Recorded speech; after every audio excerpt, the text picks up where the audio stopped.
Hey, it's Autumn, and this is just a thought.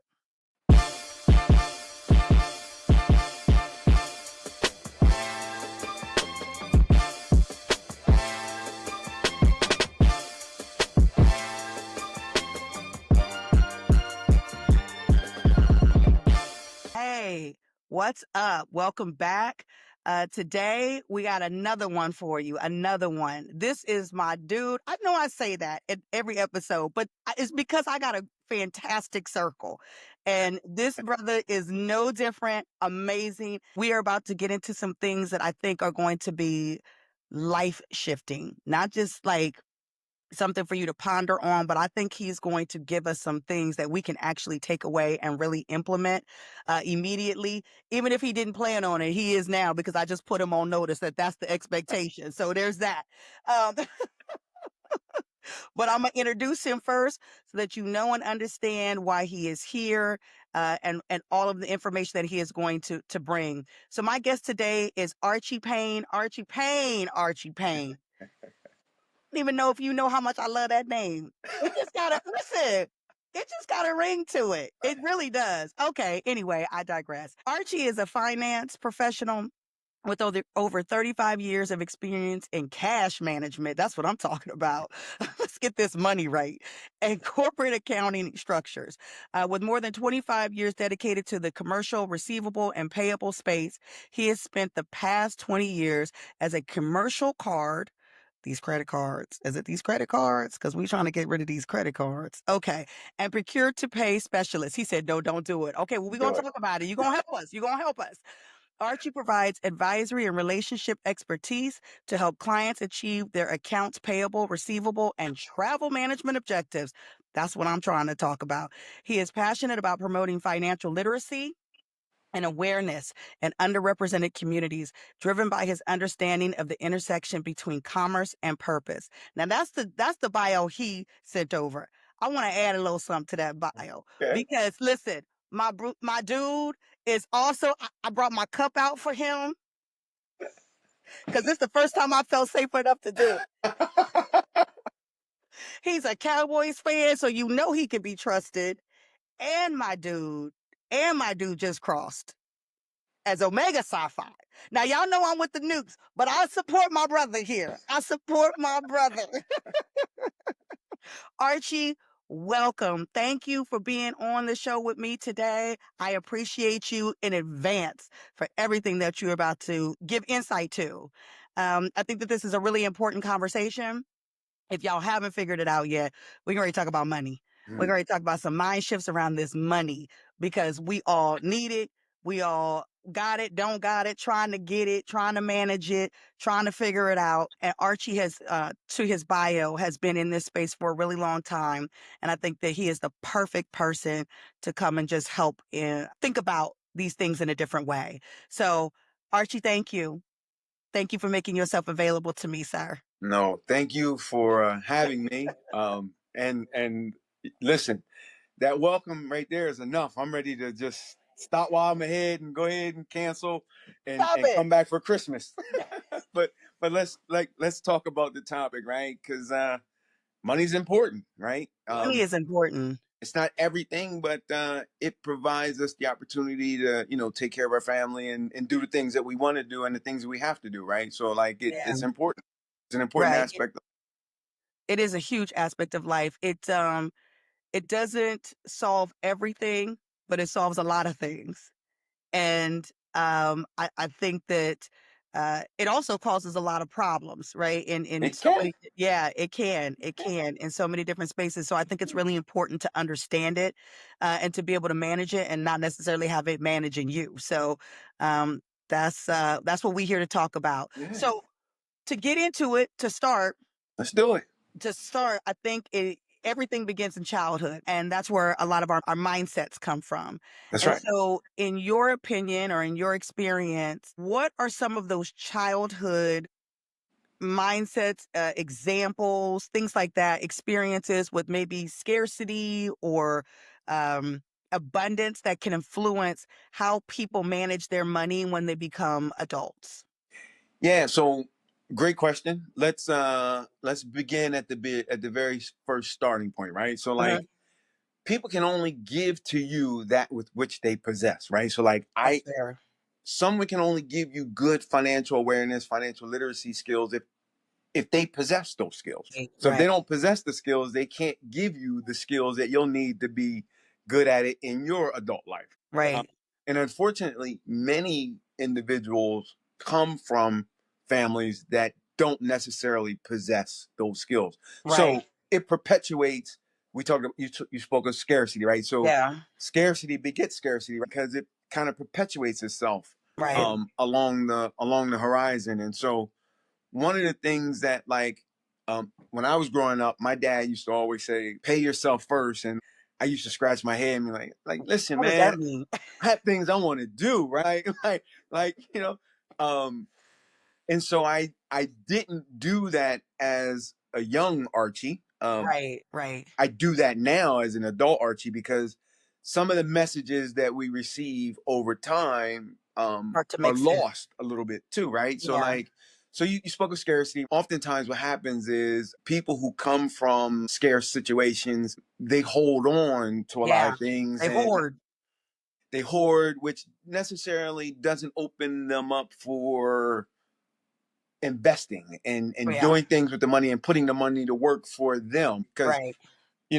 I didn't have, so I'm going to put my money in a savings account and lock it up and keep it there Yeah, and, earn a fraction of a percent versus putting some of that money to work so they could be earning, incremental interest right. or some other compounded um, benefit that, could come to you. Right. So like, we all are subject to the experiences that we've had in life, right? And so we Absolutely. at some point need to kind of shed those thoughts and think of where we are and where we want to go. Yeah. um Now, I feel like, to your point there, it's like almost like you can see two extremes. You see the people who hoard and are like, nope, I'm not spending a dime.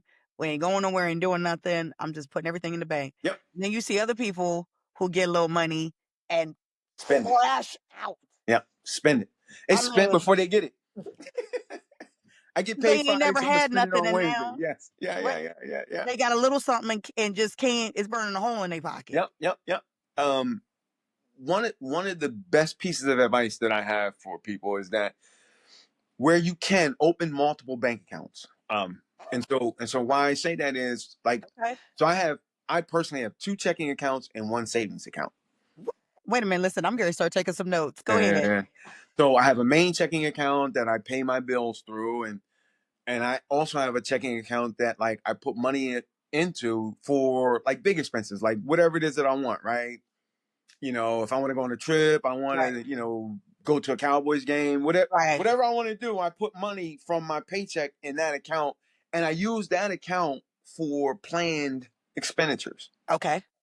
and even sometimes unplanned expenditures, right? Right. So like, you know, dryer goes bad and I need to go Right. out and buy another dryer, right? So that's not a planned Right. expense, that's an unplanned expense, but it's a necessary item that I have to have in my house to, keep the household going, right? So Right. Right. um the first account, all my bills come out of that account, and Okay. then my second account is an account that I oftentimes forget about until I start to make plans for things that I want to do or purchases I want to make. And then Now let me ask you something, because you're saying that. I just want to, because listen, when I tell you I'm taking notes, I'm going to take notes. So yeah. the second account, not the one for your bills, but the other account, is how are you deciding how much money goes into that? Is that like a percentage? Is that a set dollar amount? Like, how are you deciding that? So the way that my account structures work for me, and I employ everyone to do what works for them. So I have a set dollar amount from every pay that goes into Okay. my second checking account. Mm-hmm. There's a percentage of my pay that goes into my savings account. So it's like 10% Okay. of my pay goes into my savings account. Uh, Uh-huh. and as my paycheck has ebbs and flows for whatever reasons, the savings account will have ebbs and flows. So that's the reason for the percentage there. And then the balance, 100% of the balance that's remaining after the percentage and then the set dollar amount come out goes into my checking account. And it's more than enough to cover all my expenses. And I have the ability or flexibility to move money through the other accounts if I want to, but I set it up that way because I totally forget about the savings account. Like Yeah. That's money there in case like the sky falls and I really Right. need to do Right. something. And then the second account is where I kind of set my expectations for like vacations, what I want to do, where I want to go, how I want to plan my year. And then I will adjust my set dollar amount as well if I need to support. Like let's say that I want to take 4 trips this year instead of 3. Right. So at some point I make that decision. I'll adjust the amount that goes into that account, so that I can draw from that account to support whatever it is that I want to plan. Yeah. Yeah. So That's good. That's good. So is the reason for the split there so that you're never, I mean, because whether it's the intention or not, the added benefit is that you're not overdrawing from the account where your bills are coming from, right? So that, I mean, yeah, that seems like an automatic. yeah, yeah. Okay. So for me, it's Mhm. like set it and forget it, right? So like Right. I have the money for my bills. That's my primary account. I use that account for everything, right? I pay Mhm. all my bills. Well, let me take a step back. You stated credit cards. I Yeah. use credit cards to pay for everything, everything, everything. I I I fuel my vehicle from my credit card. I pay the household light bill, all my household expenses. I pay for my credit card, and then I use my checking account to pay my credit card statement every month. Okay. So we bring in our credit card statement to zero every month. That's Every month, the key. I bring it. See, look, that's the key. We're not carrying balances. Okay. Right. So are you doing that for the points, the rewards, the things that come from the credit card, or why are you doing that? Yeah, so a multitude of reasons. Okay. Those are good, like so points, rewards. Right. It's actually an airline backed card. I Mm. won't state the name of the airline, but it is an airline backed card. So for every dollar, I think I get like 2 miles, or there's Okay. some sort of calculation where I actually earn points for Right. future trips. Um, Okay. and so I do it for those reasons, and then the other reason is because of fraud, right? Because I don't, so it doesn't impact my checking account if something were to happen to the account that I use. Mm. So it gives me a layer of protection that, like, Okay. something happens, that something goes bump in the night, Right. I'm not stuck with my checking account locked or frozen because Right. they Right. have to figure out what's going on. Okay. Listen, we, so we are 10 minutes in. You out here saving lives. Well, let's You save out some here more. You saving lives already. No, that is good. I'm not gonna lie, I have heard of people, that do use their credit card for everything, but they've only ever talked about, this layer of protection. I never heard that before. They just talked about the fact that, yeah, oh man, I get a credit card that has incredible kickbacks, and that gives me an opportunity to make my credit card work for me, and that's fantastic. Right. I think so that's good. That's good. But also, I think that has to come with a certain level of discipline, Yeah. Yes. and So it goes back to like purchase scrutiny, right? So like yeah, I'm only using the card on a monthly basis to cover expenses that are known in part of my budget, right, right? okay, For that purpose. right, Anything that I'm buying that sits outside of my regular monthly expenditures, um, I use a card. I still use a card, but I pay that card from my second account, right, not my primary account. okay, okay. This is Because there's a level of discipline where like the money is the money is allocated for different things for me. mhm. Draw down from those allocations appropriately. Yep. So I think that this is a good. So just to really quick, because Yeah. that was good. I want to. I say close the loop a little bit. I want to close the loop a little bit on the initial sort of opening question about the things that we can learn from that. What I also kind of heard you saying, whether intentionally or unintentionally, is like forgiveness and grace, right? People can only give you what they have, and if they didn't give it to you, That's it. you just give them grace. They didn't know. And you're right, because I'm gonna tell you right now, my parents never talked to me about money, and so I have legit learned about money by trial and error. Mhm. As Trial most and as error. most Americans have. Yeah, yeah, Yeah, right, right. And so to that point, some of my error has been real error. Like I can say I've had, my credit score has been I don't know how low you can go, but it was pretty dang on low. I'm not sure what the lowest is. But then I've also had a credit score, my credit score in the 800s. Yeah. But that came over discipline and time and Correct. figuring out and all the things, right? So, one, encouragement to everybody out there whose credit score 100%. ain't great. It's possible to turn that around. That's the first thing. There's nothing special about anybody who has made that journey. They'll tell you it is a journey, and you just have to take one step at a time, and One step at a you'll time. arrive. Right? There's nothing Yeah, special about either ends of those spectrum. Right? Like you'll get there. yeah, You'll exactly. get there.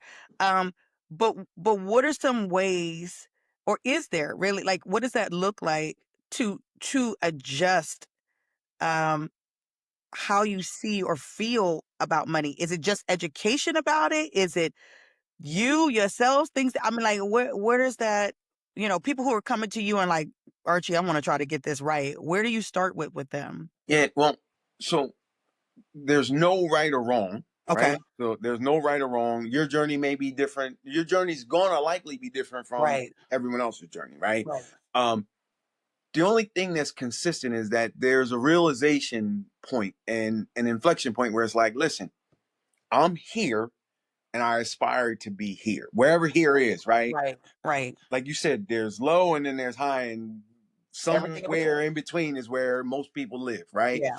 Um, and you have to just be honest with yourself in terms of what it will take for you to be happy and healthy along that journey, right? Like Mm, for me, like I could do away with like um buying coffee every day, right? right.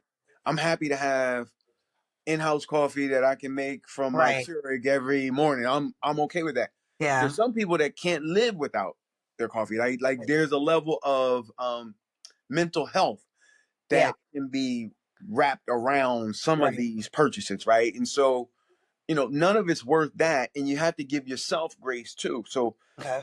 just be honest, right? Like write everything that you're spending money on down and figure out where you can cut back or where you can do without, right? Yeah. Certain things, right? And Yeah. you know, $9 a day doesn't sound like a lot, but $9 a day It is adds up. it's like what's that, like $270 a month, Well, when you put it right? like that, Archie, I when you mean, put it like that, what but can I do with an extra $270? well, but if it I can if pay it a helps bill. you if it helps you with your mental capacity, then maybe that's not what you want to Yeah, do yeah, away with, right? But maybe it's lunch 2 or 3 days a week. Like I don't know, right? But like right, the best thing I think as a starting point is to write down where you're spending your money. yeah. Right? Where's all your money going? Well, I'm gonna tell you this, and I talked about this in a previous episode with another guest, that I was honest about, like, my journey with money.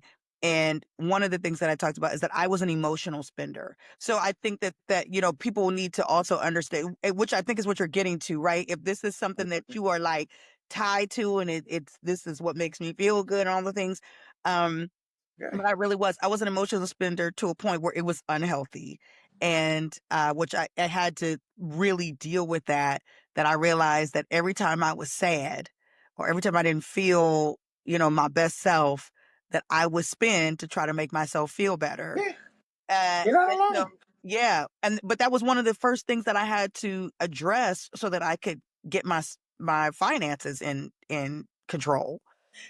And that's why multiple accounts help, right? So like Yeah. so like for example, emotional expenditure, right? Don't use a credit card like Right. off the top. I mean, you can use a credit card, but You like tell me that now, don't. Archie. But the hell, hindsight is 2020, right? Actually, But hindsight is $20,000, but we ain't gonna talk about that. well, then there's that.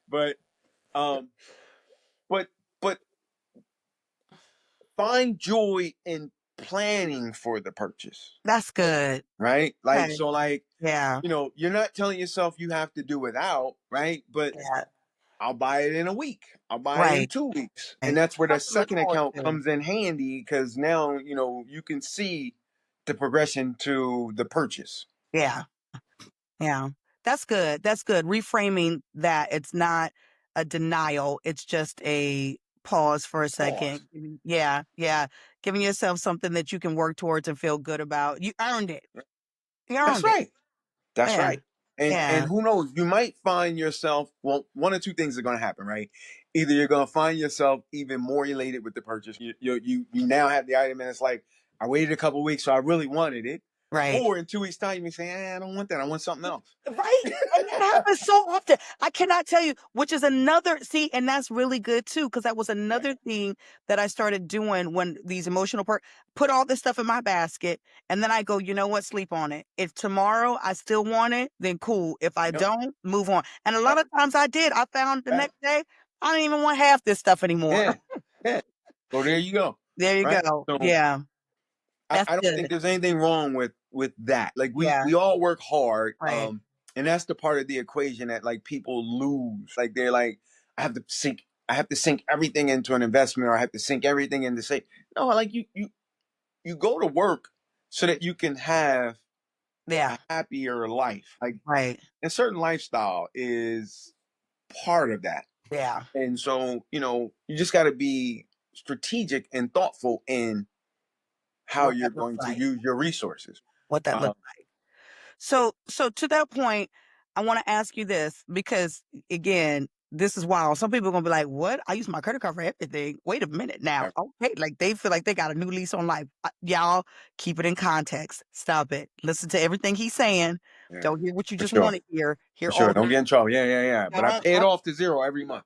exactly every month Every month. zero. Every Okay. month. Um, so to that point, what is your thought process surrounding, and like I told you, I went to a financial university class. And in that class, the dude was like zero debt. You want to be to a place where you cut up every credit card, that you paying for everything with cash, and that that is the ultimate goal. Is that the ultimate goal? So it, it it it's all about leverage. So think about it like this: unless you're what 300,000 400,000 dollars, like you have to have a mortgage to buy a house, Right. and in Uh-huh. order to receive a preferred rate, you have to have some sort of trade line that promotes good credit stability. Right.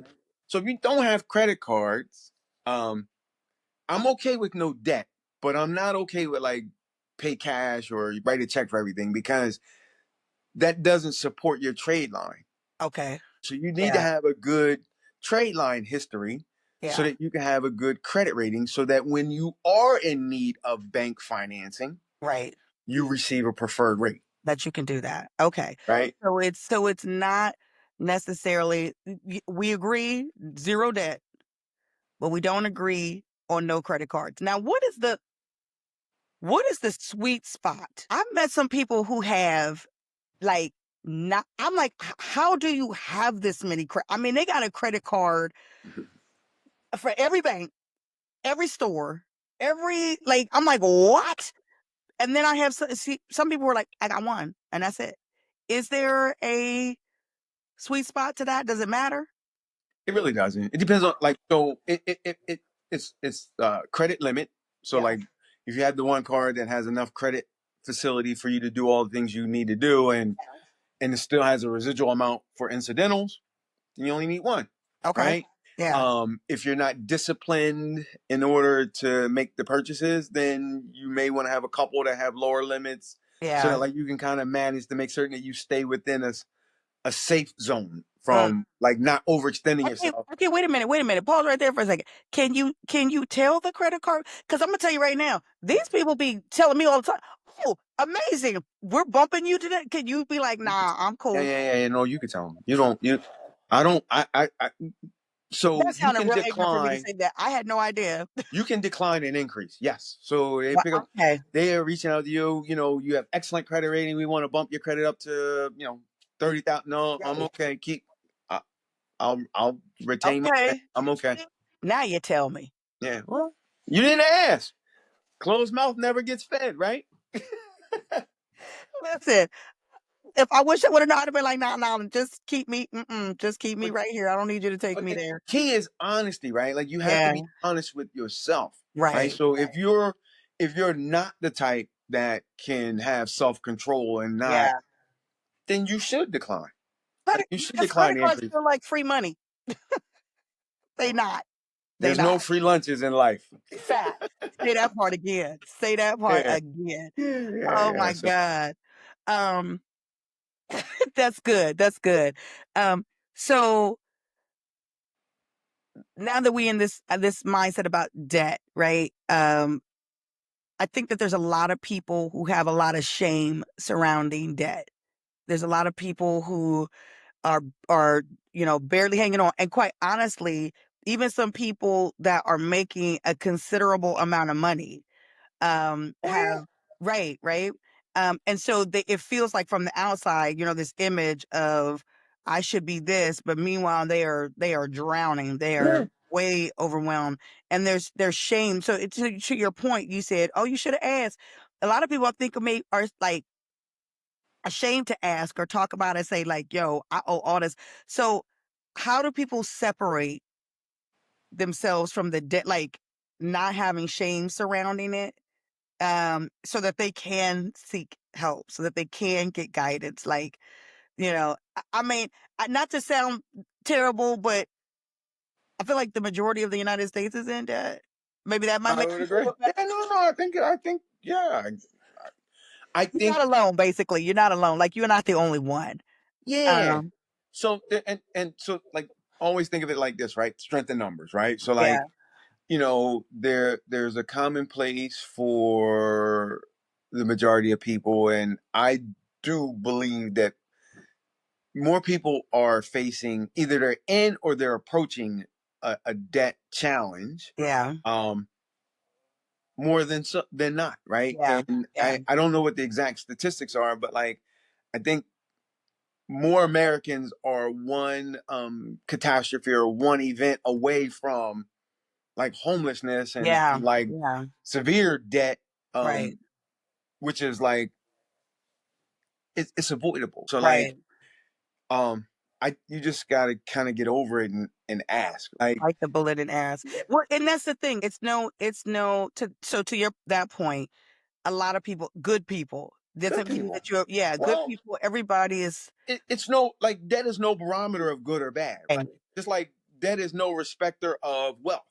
So right, there are some people that on the surface you would assume to be wealthy and like well to do, right, and they're over leveraged like probably well beyond some other individuals who are not so well off right, or right. finance. Managing their money way better. It was Yeah. interesting. I think it was like a some last year, maybe the year before. uh, I was in Cleveland with some friends, and one of them brought a friend of theirs who was a judge. She's a bankruptcy judge out to lunch with us, and I was like, man. And she presented bankruptcy. Now, this is not me advocating for bankruptcy. Just That's let me fine. just be clear. But she presented bankruptcy and said, actually, um, bankruptcy is a blessing, and or the option of bankruptcy is a blessing for a lot of people. And she said, I wish that we had a different mindset surrounding bankruptcy than we do. Because if it's the difference between you living your life stressed out, overwhelmed, anxious, anxiety, can't move, can't do anything because you have so much debt, or filing for bankruptcy where there is relief. You know what I mean? It's like, okay, I can breathe, I can hit the reset button, I can start over, I can make better decisions, and I can rebuild in a way that allows me, you know what I mean, like space. That's a blessing. And I was like, man, and she was like, and there's no shame about it. And I went, God, that is a I've never heard anybody talk about it that way, right? Whenever we talk about breaking, we always talk about it like, this is terrible. It's gonna ruin your life. You're never gonna be able to do anything. People are gonna it's a scarlet letter. Yeah. I don't know, what are your thoughts? So in certain classes, in certain groups of people, that is the reaction, or Mm, like that's the reality that they live, right? Don't want to file bankruptcy because you'll be frowned upon, or right. um other classes of I mean, I people think our president may have filed for bankruptcy.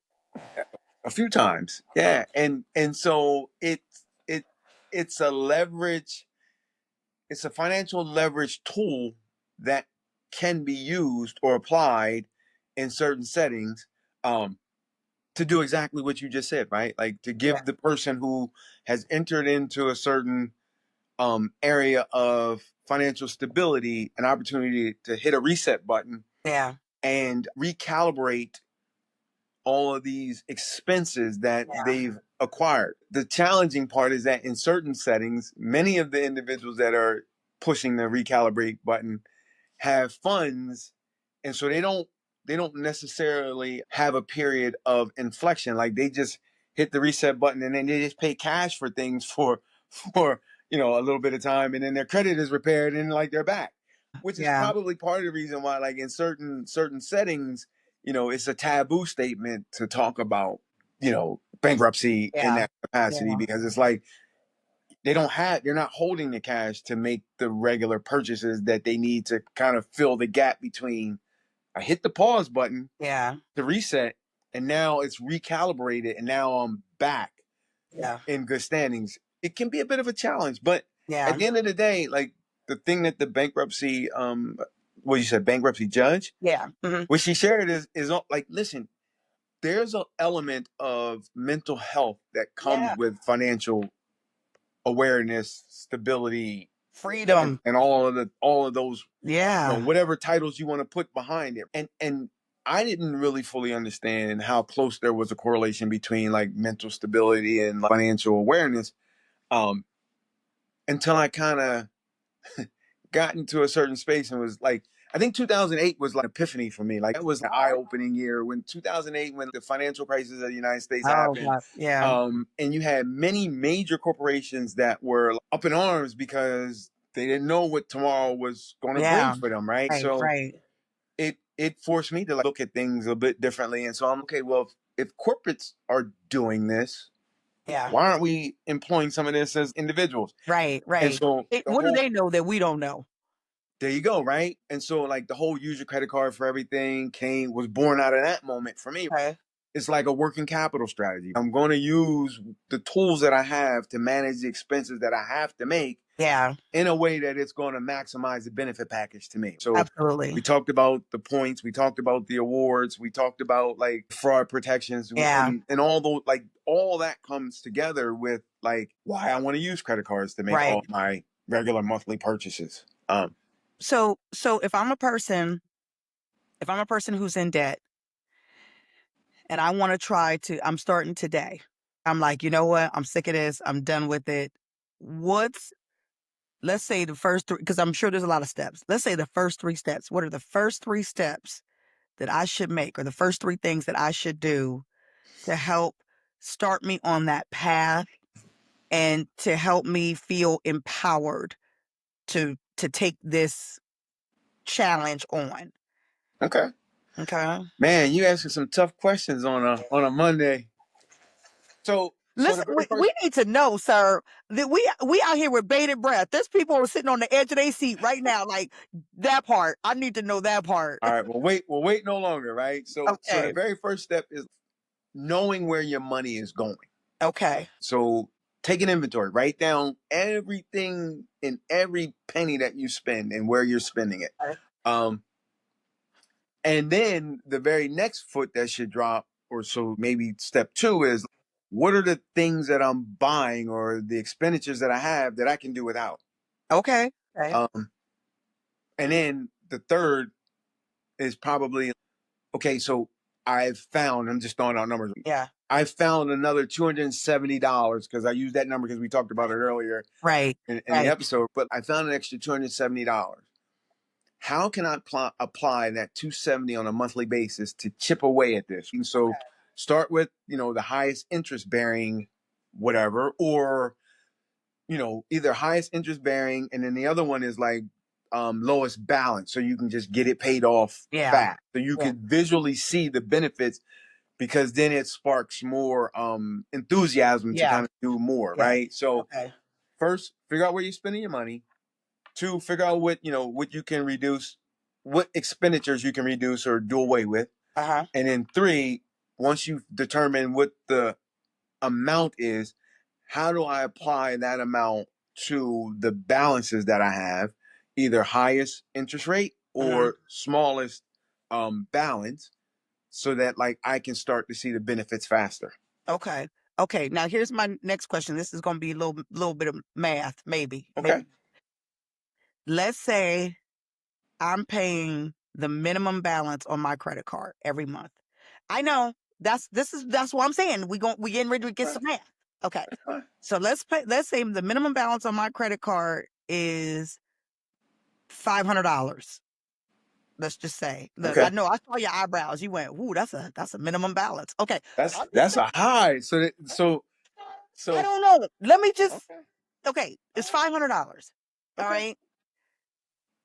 That's if I do the $500 a month, it's gonna take me 9,000 years to pay that credit card off. Okay. So how much should I or what percentage or like I don't know how to do that, right?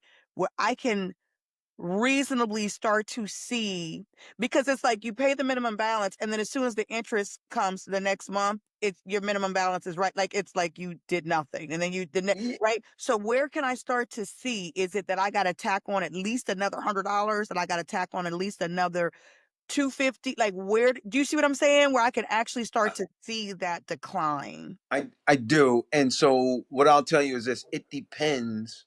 Like so the exact dollar amount depends, right? Because most minimum balances are only covering The interest. interest, That's right? good. So, Okay. so like there's a fraction of the payment that has to go towards the principal, right? Right. Which is Right. the overall balance that you owe. Right. But if you're only paying the minimum balance, generally speaking, like 90, 95% of that payment is interest. So Man, you're not doing these anything to are chip things away we at the don't back. know. Yeah. Oh man. So Okay. so I mean, so so you understand how the answer is it depends, right? Yeah. Because Yeah. $100 may be good, but not if your minimum balance is 500. That means that you have a high APR. Yeah. So $100 is probably not making a dent that you would True. imagine it would make, right? Right. Right. So what I would say is that like there are calculators that will help you like determine like what's the horizon. Like if I want to pay this credit card off in 10 years, Right. there are calculators. I think bankrate.com is one that has a bunch Okay. of different calculators there where you can like say, okay, this is my balance, this is what my APR is, and I want to have this card paid off in 7 years. How Right. much do I have to pay every month to do this? That's And good. it'll give you like what they call an amortization chart, which Yeah. says if you pay, throwing out numbers, $1,000 a month, Right. you will be able to pay this full balance off in 7 years, Okay. right? So it'll help Okay. you with the math because the That's math good. isn't necessarily easy, right? And I think that that's really important. So I'm glad that you threw that out there because people are just taking wild stabs at it. They just Yeah, like, you know what I mean? I don't know. Let me put an extra $50 on it, and it's almost like you're throwing money away because you know what I mean? It's not going anywhere. So what is the yeah, best way to tackle that? I almost now I could be totally wrong, and I know you're going to tell me. I almost be feeling like it's worth like unless you can do a bigger payment. Like let me do like 3,000 on it or let me do like and I'm not saying that that's the answer, but it almost like to get you to where now it is starting to make bigger dents on it. It just feels like yeah. you know what, you're making $500 payments every month and you just throwing that $500 away. It's not going Yeah, anywhere. I would say I understand what you're saying. Yeah. As much as you can apply that's above the minimum payment requirement, Yeah. make it because it all whatever it is going towards the principal, Yeah. right? But what I would say is this: understand like what the game plan is and be honest with yourself is probably more important than like making as much of a payment as you can make, right? Yeah. Because it's the whole mental aspect, right? So if I know I have a plan and that plan is 7 years and I can see the progression over those 7 years, then the mental aspect of paying it down is rewarding in and of itself. Yeah. Yeah. Um, versus just like lobbing money over the fence and you Hoping know, for the best. right. And it's like, oh, I'm no better than if I hadn't made any addition. Like so Yeah. it you know, I think people really need to, one, be honest with themselves and focus on what will it take for you to be mentally in a good mental space, a good Yeah. headspace as you're going along this journey, right? Because you don't want to get halfway to the finish line and then quit. Yeah. You want to Yeah. see it all the way through. And I think if you go in saying, okay, it's a 7 year journey, it's going to take me 7 years, it's going to be this amount, I'll make this payment. If I have anything left over, I'll apply it. But it also helps you with what money will I have Yeah. on hand Yeah. over the 7 year period, right? Because you still have to live. Yeah. Like that's the bit. Like this journey is a necessary journey to help you live better on the other side of the journey. But it doesn't do you any good to suffer All as the part of the 7 years. journey. Because Lord. when you get there, right, you got more scars that you're trying to, going back to what we talked about earlier around like emotional expenditure. Like, Right. oh, I'm here now, so I'm gonna go out and buy a new car. Well, Right. shucks, you just set yourself back Yeah. a All number of over years again. because you didn't factor in the mental aspect of the journey, and make certain that your mental health was a consideration along, right? Like I That's really think we good. That's really good. oftentimes jump in this thing, we don't necessarily have a plan, and we Mhm. don't give ourselves the honest tea, right? Like we just, I want to get rid of credit and I want to do this and I want to do that. And the reality of it is like, for me, credit cards are a necessary evil. Yeah. If you want to look Yeah. at them as evil, like they're not evil at all, but they're, I, so think of like a quiver with arrows in it and I'm a bow and arrow, right? Right. It's an arrow in my quiver that I can call on, that I can do what I need to do to manage my household. Yeah, that's good. So from that point of view, perspective, like there's nothing evil about any of it. Right. It's how you use it. So, when they say money and people misquote it, the scriptures, the love of money, not money. Right. It's Yes. the love The of love money. of money. Yes. Money is not evil in and of itself. It Right. it it is a necessary Money utility. in and of itself could be answers to prayers. 100%, right? Listen. 100%. It, Yeah. it it takes money to buy buildings. It Right. takes money to feed the homeless. So like money's not bad as long as it's used as a utility. Right. So, any payment model Yeah. isn't in and of itself better than any other. It's how you manage the payment Yeah. model to facilitate the distribution of funds that gives you the biggest benefit. It's funny, the newer generation. So I grew up in the generation where like stuff, our life was defined by stuff. Right. Did you have a Mercedes? Did you have this? Did Yeah. you have that? Oh, you arrived when you had stuff. Certain things. Yeah. But for my 18-year-old daughter, she could care less about stuff. It's all about experiences. Yeah. Which Her I agree with. reality. I agree with. Experiences over stuff. Stuff decays. Memories, they build your life. They enrich your life. Well, That's it, my look. I'm it, with it, your reality is yours, hers is hers, and mine is mine. But like right. the the starting point has to be with just a concept of what it is. What makes Archie happy? What do I Right. need to do for Archie to be fulfilled? Yeah.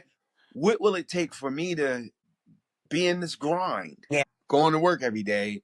Am I going to work for someone else or am I going to work for myself? Even if you're an entrepreneur, you're still working. Yeah. Yeah. Yeah. Yeah.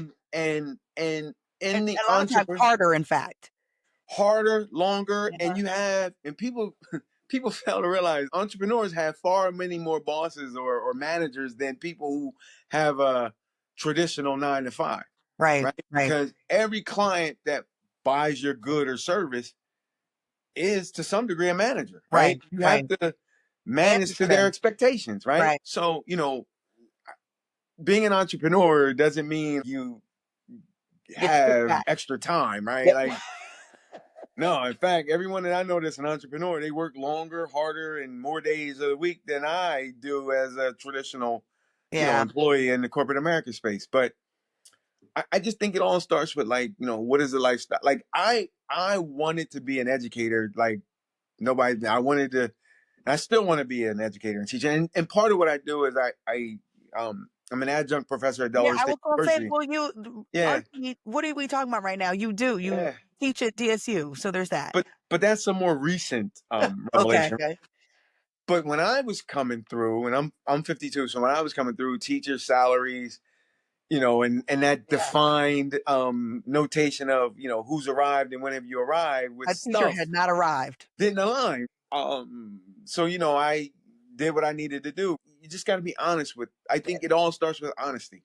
So it's good. Like you said a couple of things there that I just really want to call out, and I think is good. Just kind of putting a bow on that is that this idea of being honest with yourself about what fulfillment and happiness looks like. Otherwise, you can get in this trap of it never being enough. It's like, Never. "Man, if I just got this, then that would be." Then you get there, then you realize that the next step. If I could you could go from a 50 to 500 to 5,000 to 50,000. Now, I think it's good. I absolutely think it's good to dream big. I think that part of certain communities' problems is that they don't dream or think bigger than what they see. And that's what keeps a very limited sort of scarce mentality, this idea of just, this is all I have and all I ever will have. And so you just stay in Right. that Right. cycle. And that's not healthy. No. But to your point, is that because somebody asked me this the other day. So I do well financially, like I'm good. And so somebody said, well, wouldn't you want to make X dollars this month? And I said, no, I have everything that I want. I don't need to make. And they were like, you don't want more money? And I said, the difference between what I make right now and what you're talking about would not really change my lifestyle. It would be Right. like, it would be nice. Sure, I would have a couple extra dollars in my pocket, but it wouldn't change my lifestyle to such a degree that I feel like I need to be like intentionally like striving for. Now, if That's right. you told me between here and $1 million, that's a Right. different story. Right. That changed my lifestyle Right. drastically. Right. But this to that, it doesn't really do a whole lot. So Yeah. I'm happy where I am. Yeah. So you said a couple things there. So I guess going back just a bit, and I do a fair bit of mentoring Yeah. for middle school and high school students and boys, and what we always say is they will be what they will become, or they will be what they see. So Uh-huh. what you just stated is accurate. Again, we're all a sum total of our life experiences, and if you've never experienced it or you've never seen it, you don't actually know how far away or how close you are to it. Yeah. So going back to the example you just shared, listen, there's no free lunches. So whatever it is that comes with that incremental money, Yeah. there's incremental work. And so does this take me away from my family another 30% for a 10% Right. financial impact? Like, Right. you just you You you gotta have weigh to it out. look at it all in totality, right? Like, Yeah. there's no free That's lunches. it. So like no one's just going to give you another 10% without Right. asking for something in return. it, Absolutely. it just doesn't Absolutely. work that way, right? Right. um and you just have to understand what the cost is for the incremental bump. Yeah. And Yeah. if that cost is more than you're willing to bear, then stay away from it. It It is. it, It it is. doesn't make Yeah. sense. Yeah. But to your point, if like it's $1 million increase, and the $1 million could change my grandchildren, like so my Yeah. children's lifestyle, and it comes at like a acceptable increase in work effort Right. performance, I Then do maybe it. I'm with it. What's Maybe the I'm with return? We're all given 24 hours and 7 days a week. it. Mhm. So the salary or the income that we earn, Right. that's a return on your investment. Your investment is your time. So like the return on my time has to make sense for me, Absolutely. because I my time is a finite Come on. amount. It's a finite Resource. You commodity, can't, right? it cannot be replenished. We all only get 24 hours in a day. We all only get 7 days a week, right? Yeah. So like my salary is the return on my investment of time. Yeah. My income is if I'm an entrepreneur, is the return on my investment and time that I spend with my business. Absolutely. It just has to make sense. It's Yeah. no different than putting money in the stock market, right? Yeah. If it doesn't make sense, then why are you doing it? Well, and see, and that's the thing, and that's when you start thinking about money in that way and start thinking about your time in that way, I think you start to see and value money in a very different way. My pastor said something that was like, people talk about money is everything, or money's the thing. And he said, okay, if I told you that you could have $1 million, but you could only live for 5 more minutes, would you want the $1 million? And they'd be like, no. So then money wasn't the most important thing to you. If you said you could have $1 million, but you would have to be sick for the rest of your life, do you want the $1 million? No. So actually, health means more to you than money. Like 100%. putting it into perspective of really understanding how you value money and where does it actually sit in your life, I think will help you. Yeah, I mean, I think that's what you're saying. Yeah, 1,000%. Yeah. You have to be honest with yourself, Yeah. right? Every think of it as a relationship. Right? So every good relationship begins with honesty, and Yeah. every good Well, I relationship wish there's requires. some people that need to understand that a little better. But anyway, Hey, go ahead. All right, that's this is not a what different I do. podcast. That's a different I podcast. I just do finance. I don't do anything with like counseling on that level. Like, but you have to think of the relationship between time, money, and lifestyle. Yeah. Right? It It's out. a scale. You have to balance it all. You got to balance it out. That's good. That's good. Okay, so here's my last question before my last question. This has been a really no, listen, this has been a really insightful conversation. You have really, really made me like I'm telling you right now, as soon as I get off this call, I'm getting ready to start jotting some stuff down. Like, where am I spending my money? Let me log into this account. Let me look at this feed. Because you know what? And I'm gonna tell you right now, this would be probably TMI, but it's whatever. Not TMI, but like telling all my little business. Um, I paid my car off. That was $528 a month that I'm no longer paying.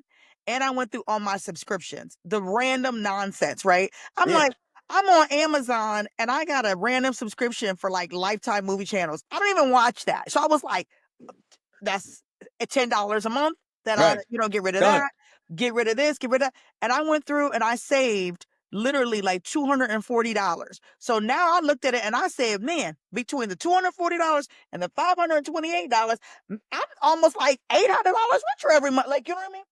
So how did you I repurchase it? I don't know. That's what I need to find out because I ain't seen a dime of it. Do you hear me? I said, where is that $800? Make it work for you. Put it Well, I gotta put the find it 800 to first. work. So, well, find it. It's Yes, there. It's it's somewhere, it's somewhere. and then put it to work, right? And here's what the other half. Yeah. I'm not in the other half. I'm in the same half as you. Like Yeah. I'm good, but what I would tell you is this: put whatever excess that you find to work, and then so if it's $800, right? Spend the earning off of the 800, Yeah. and And you leave the still have the 800. 800. You still Yeah. holding your cash. Yeah. That's what they do. That's how they stay wealthy. Yeah. That's going so you fell right perfectly into the last question because the last question was going to be what are some tips that we should know about how to make our money work for us that we probably don't know? Is there anything that's like tomorrow, like I'm going to say this as an example. So I've had my money in a credit union for forever, and somebody came to me and was like, "Bro, what are you doing? You need to put that in a high interest, like right." But you know what I mean. And no shade against credit unions, but it felt like, oh, that's the smart thing to do. They have good interest rates, like the credit union, da da da da. And now I'm like, they're like, if you don't take that, so a small adjustment that we can do that will make our money work better for us than maybe what we're doing right now. Yeah. So there are tools. You have one tool is a high interest savings account, right? Okay. And credit unions aren't They ain't it. generally. They're not generally. I don't Yeah. want to make a Yeah. generalized statement. They're not Mine ain't. generally in the high interest yield, savings I account. think I get like 1 cent dividend. I'm not even playing. Yeah, that's the thing. So That's there crazy. are. So just Google high interest yielding savings accounts. Okay. Or even some of them have high interest yielding checking accounts too. Oftentimes they're like internet banks. Okay. Don't run away from internet banks. They're fine. They have FDIC insurance and everything. So Okay. you'll be fine. So Well, can you tell me for real quick, what would be considered high interest yielding? What would I think so. I just looked. I think it was like 3.5%. okay, just to level set. People might Yeah. see it and then go like, "Oh, can I get better than this?" That's about where we I mean, okay. like bankrate.com is pretty. pretty good about like sharing what the Okay. interest like capacities are, right? Let's call Yeah. them capacities. So they'll tell you what the low is, what the high is when you're borrowing money. They'll tell you what the low is, what the median is when Okay. you're, putting funds into an account. So like rate.com is a good tool. Yeah. About around 3.5% is probably on the higher end. Okay. You might be able to do a little bit better, but it may require a higher balance. Right. So you may, and it may come with some balance restrictions. You may have to, I don't know, keep $50,000 in the account Yeah. for a minimum of 7 months. They may have Yeah.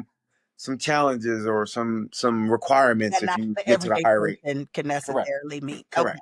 That's right. Understood. Understood. Um, Okay. So we can go and CDs. look. Okay. CDs is another good tool, right? So you have three Okay. month CDs, 6 month CDs, 9 month, year. Generally speaking, the longer the term, like so, the longer you commit the money, the more you'll make.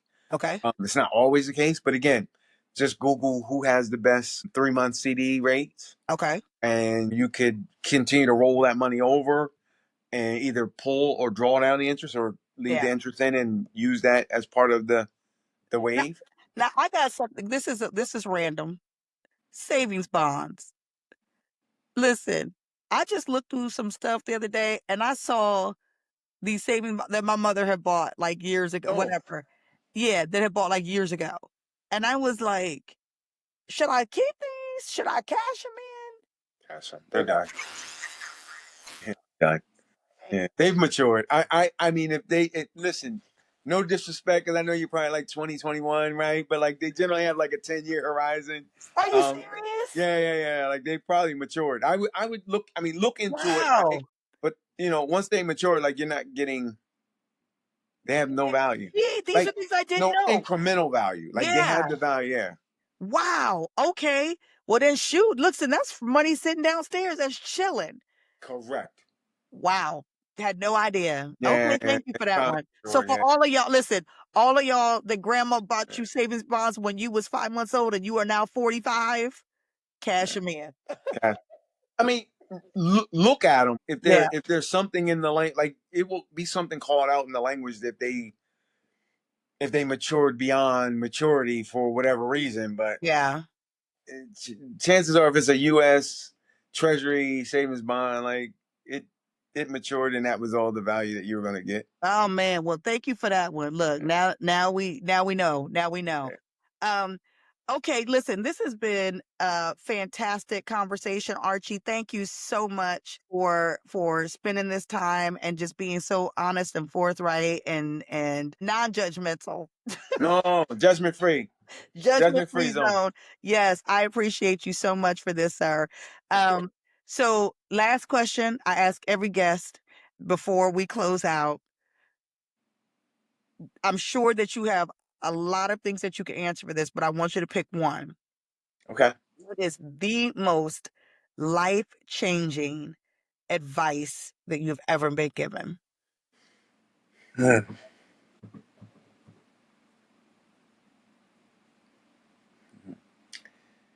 Think before you speak. That's Think before you speak. that will change your life.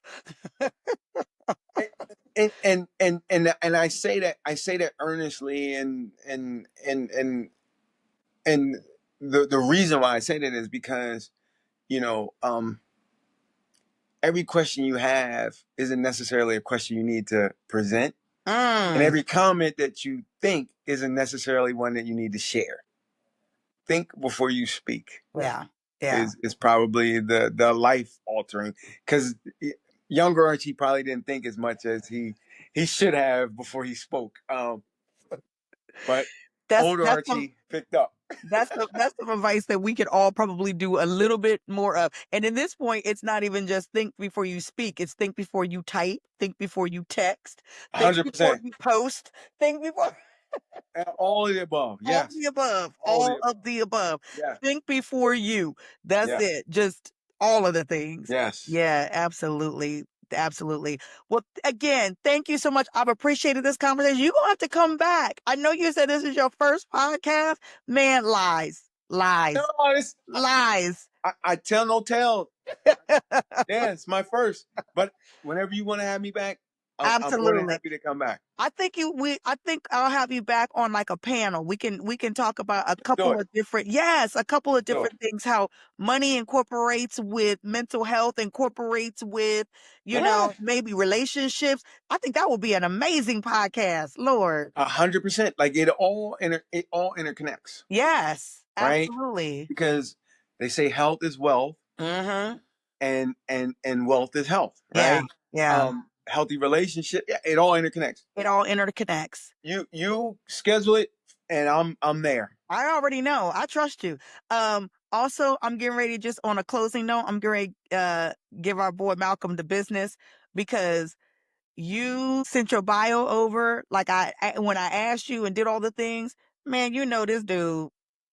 I'm still looking for that bio.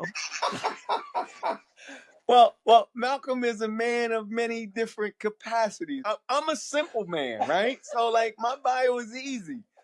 Malcolm is a complex. He's a complex man. You're making excuses. Listen, we ain't doing all that. I told him I gave him all the business. I said, now why I had to write this? I had to do this for you. You didn't do Malcolm is none of the my homework guy. I'm assignment. always gonna protect my Malcolm is my guy. That's my dude too.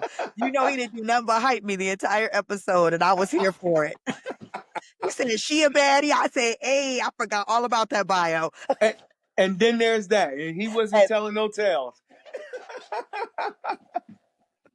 oh my God. All right, y'all. Thank you for tuning in this week. I hope that this conversation, per usual, has just been a blessing to you and it has really made you rethink how you think about your money, how you think about debt, how you think about yourself and the journey that you are on, and some of the options that are available to you. Like Archie said, listen, be honest with yourself. That's where it starts. Your money, which may not seem like the place to start, but it is. Be honest with yourself about what you're doing and why you're doing it so that you can really get to the bottom of how you're going to get to your goals. Again, Archie, thank you so much. Have an amazing week, everybody. Bye bye. Thank you. Bye now.